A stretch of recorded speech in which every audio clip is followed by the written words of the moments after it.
Assalamualaikum warahmatullahi wabarakatuh. Kita akan belajar materi kelas 10 KD 3.3 menganalisis peran pelaku ekonomi dalam kegiatan ekonomi.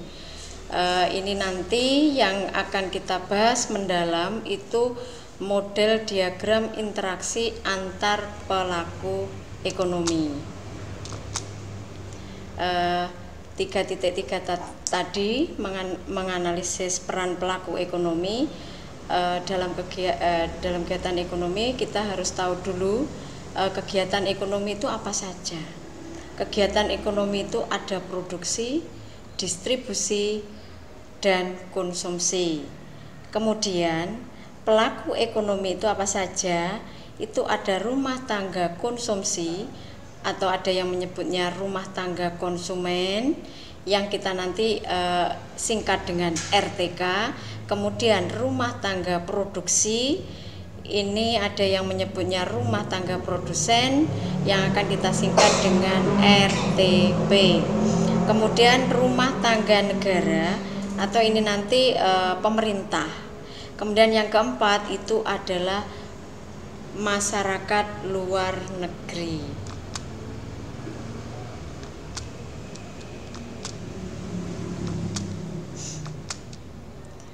Kita langsung ke diagram interaksi, circular flow diagram. Ini nanti yang akan kita bahas yang paling sederhana, yaitu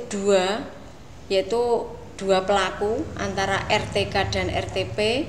Kemudian siklus ekonomi 3 sektor, 3 pelaku. Di sini adalah RTK, RTP, dan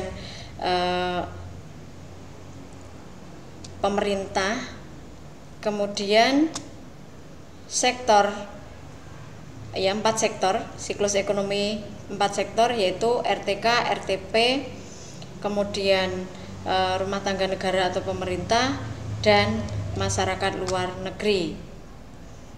Sekarang kita yang pertama, yaitu siklus yang paling sederhana yang melibatkan 2 sektor, yaitu RTK dan RTP. Kita lihat di sini ada gambarnya ini. Ini rumah tangga itu RTK, kemudian RTP ini perusahaan, ya, rumah tangga produsen atau produksi, ini adalah RTP. RTK, ya, ini memiliki faktor-faktor produksi. Faktor-faktor produksi itu berupa apa? Yaitu alam, tenaga kerja, modal, dan skill. RTK itu menjual faktor produksinya kepada RTP. Untuk apa RTP itu membeli faktor produksi dari RTK? Digunakan untuk proses produksi untuk menghasilkan barang dan jasa. Nah, karena RTP atau perusahaan ini nanti membeli faktor-faktor produksi dari RTK, maka perusahaan ini atau RTP akan memberikan balas jasa kepada rumah tangga konsumen atau RTK. Apa? Yaitu jika faktor produksi alam, balas jasanya itu berupa sewa. Jika tenaga kerja, balas jasanya adalah upah atau gaji. Kemudian jika faktor produksinya itu modal, balas jasanya berupa bunga. Kemudian bila faktor produksinya skill, itu nanti balas jasanya berupa laba. Ini akan diterima oleh RTK.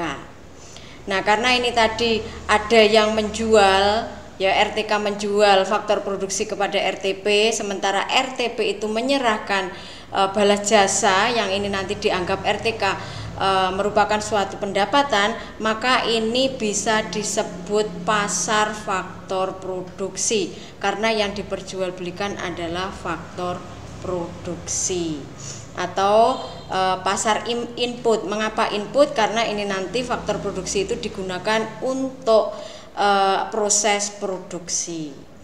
Nah, sekarang keterangan yang berikutnya ini adalah untuk pasar barang dan jasa. Nah, di sini RTP setelah membeli faktor produksi dari RTK, maka RTP ini nanti bisa proses produksi.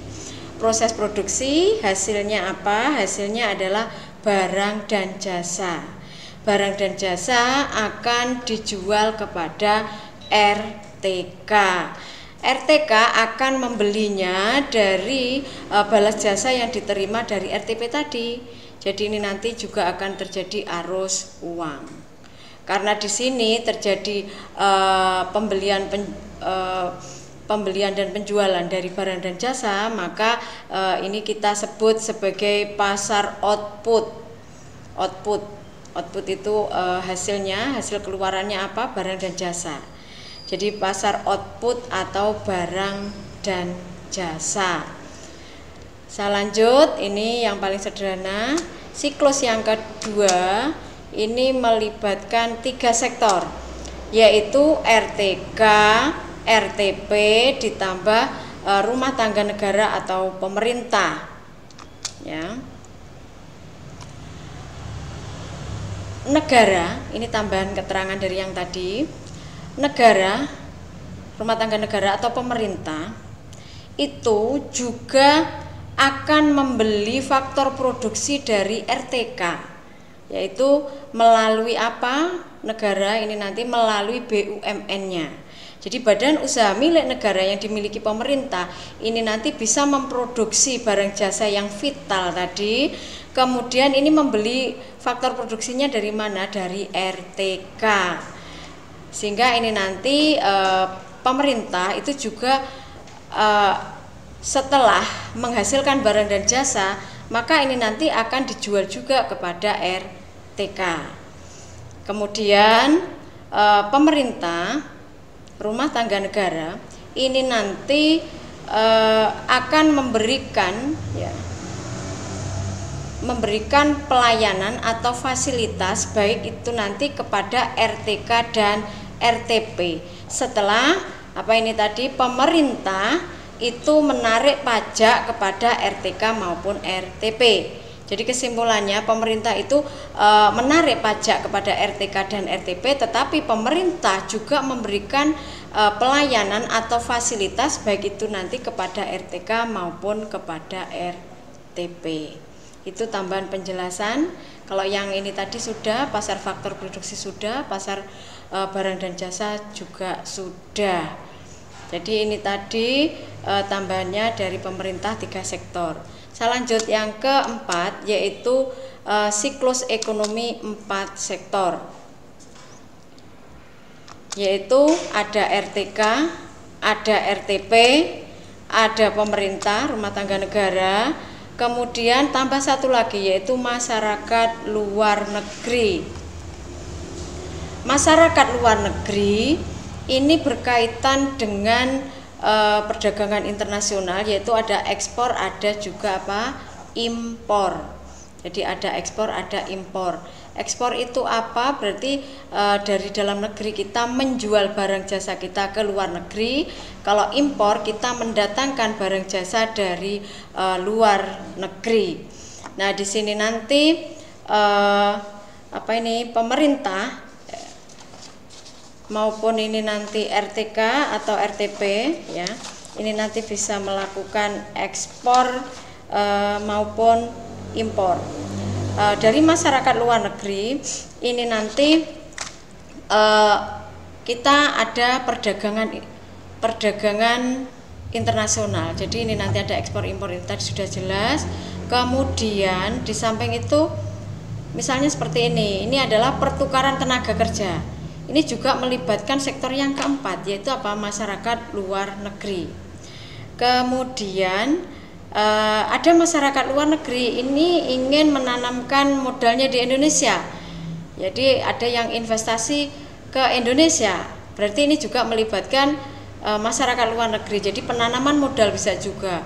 Kemudian kita misalnya ini kekurangan dana, misalnya ini dalam keadaan defisit, maka ini nanti kita juga melakukan pinjaman ke luar negeri. Jadi masyarakat luar negeri ini sangat penting juga di antara 4 pelaku ya, karena ini hubungan kita dengan luar negeri dan melibatkan masyarakat luar negeri. Jadi ada ekspor impor, baik itu nanti yang berkaitan dengan barang jasa ataupun ini nanti kaitannya dengan tenaga kerja dan juga penanaman modal dan juga ada pinjaman dana dengan luar negeri. Nah, inilah yang sudah kita bahas. Jadi ini nanti diagram interaksi antar pelaku ekonomi mulai dari 2 sektor, 3 sektor, dan 4 sektor. Saya akhiri. Assalamualaikum warahmatullahi wabarakatuh.